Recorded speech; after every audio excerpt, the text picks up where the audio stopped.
மழை தூறல் ஆரம்பிச்சிடுச்சு. இந்த குளிருக்கும் சளிக்கும் இதமா இன்னைக்கு பழைய மண்பானையில தூதுவளை நாட்டுக்கோழி குழம்பு வைக்க போறோம். முக்கியமான விஷயம் மக்களே, கறியில இருக்கிற தேவையில்லாத கெட்ட கொழுப்பை எல்லாம் முழுசா வெட்டி தூக்கி போட்டுடணும். கொழுப்பில்லாத சுத்தமான கறி மட்டும்தான் உடம்புக்கு நல்லது. நெஞ்சு சளிய வேரோட அறுக்கிற தூதுவளை இலையோடு காரசாரமான மிளகு, சீரகம், பூண்டு இடிச்சு குழம்புக்கு ரெடி பண்ணியாச்சு.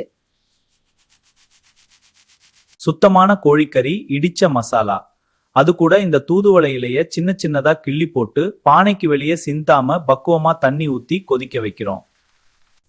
மண்பானையில இப்படி மூடி போட்டு வேக வைக்கும் போதுதான் கோழியோட சத்தும் மூலிகையோட சாரும் கொஞ்சம் கூட வெளியே போகாம முழுசா உள்ள இறங்கும். மூடிய திறந்ததும் வாசனையே தூக்குது பாருங்க. கொழுப்பே இல்லாத சத்துக்கள் மட்டுமே நிறைந்த பக்கா ஹெல்த்தியான தூதுவளை கோழி குழம்பு ரெடி. கடைசியா கொஞ்சம் லெமன் பிழிஞ்சு நம்ம கருவுக்கும் ஒரு பீஸ் கொடுத்துட்டு டேஸ்ட் பண்ணுவோம்.